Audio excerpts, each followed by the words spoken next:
Tous les tissus du corps sont connectés au système facial et reçoivent les nombreux nerfs, artères, veines et canaux lymphatiques qui y circulent. Il est important de comprendre que les fascias sont présents partout, et même dans nos organes, car c'est eux qui forment la majorité des parois de nos artères, de nos veines, des canaux lymphatiques et même de nos nerfs. Ils enveloppent également les cellules des muscles, des ligaments, des os et de tous nos organes. Ils entourent notre cerveau et notre moelle épinière, avec les méninges par exemple. Une hypothèse concernant la douleur chronique, basée sur les récentes avancées scientifiques concernant les fascias, explique qu'une bonne partie de la douleur chronique proviendrait des problèmes au niveau des fascias eux-mêmes, avec la création de substances inflammatoires, telles que le TNF-alpha, l'interleukine 6, l'interleukine 1B, la noradrénaline, le NGF, etc., etc. Ces substances inflammatoires restent localisées et stagnent à certains endroits du fascia, où elles ne peuvent plus être éliminées. Voyons cette idée de plus près.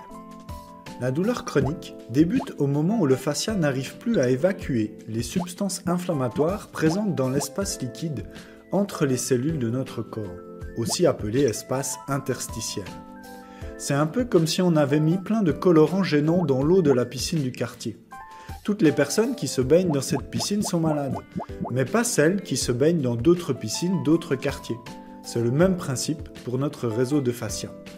Tandis que certaines zones du fascia vont bien, d'autres deviennent des zones saturées d'inflammation et se repèrent car elles font mal.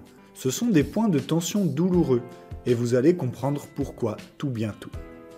Toutes les substances inflammatoires peuvent provenir de centaines de causes différentes, certaines d'origine physique et d'autres psychologiques. Ces causes peuvent saturer les capacités de nettoyage du fascia de deux façons.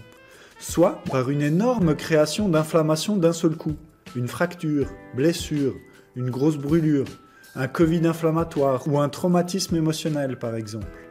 Soit par la répétition d'épisodes inflammatoires dans le temps, maladie auto-immune, blessures répétées, douleurs chroniques, pratique intensive d'un sport, alimentation malsaine, harcèlement scolaire ou tout autre stress émotionnel répété par exemple.